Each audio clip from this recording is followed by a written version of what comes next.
A few minutes ago, I spoke to social commentator Fletcher.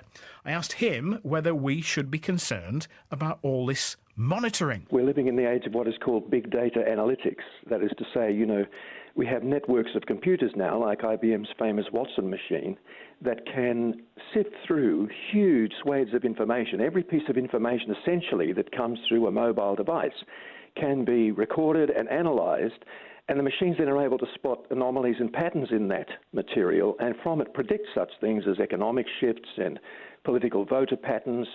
And big data has some practical uses. It's being used to design furniture and streets in some cities, but it's also a form of soft surveillance.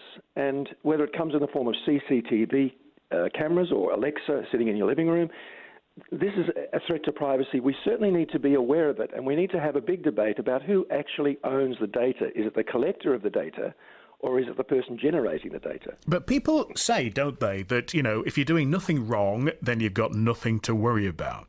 Yes, that's true in a sense, but there's also studies around the world that have shown that the greater the degree of invasion of privacy or intrusion into privacy, the greater is the possibility that we will make bad choices, because we make choices according to who's watching us.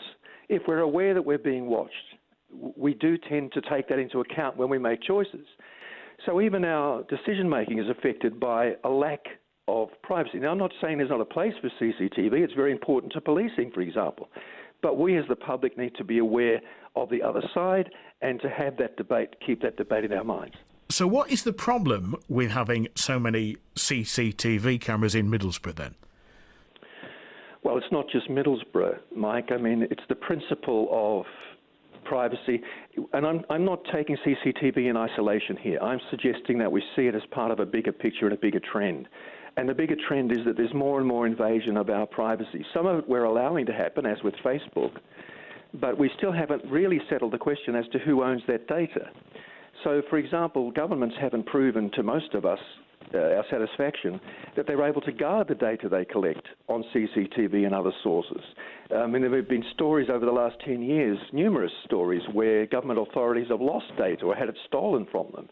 So then our private data, often with our personal identification attached to it, is being made available to criminals for fraudulent purposes. Right. So you worry that the video from CCTV can fall into the wrong hands? Yeah, I'm concerned about that. I wouldn't say I'm worried about that. I don't go down the streets of London, for example, looking at every CCTV camera shaking my fist. I mean, I think they're important, but now CCTV in today's age has become part of a bigger issue, and the bigger issue is things like Samsung TVs that can record, voice recognition that can record conversations in the living room, and they're stored in the cloud. That's according to Samsung. And Samsung is concerned that hackers can access that, and they're warning their users. Alexa did the same thing recently with their home device, smart home device.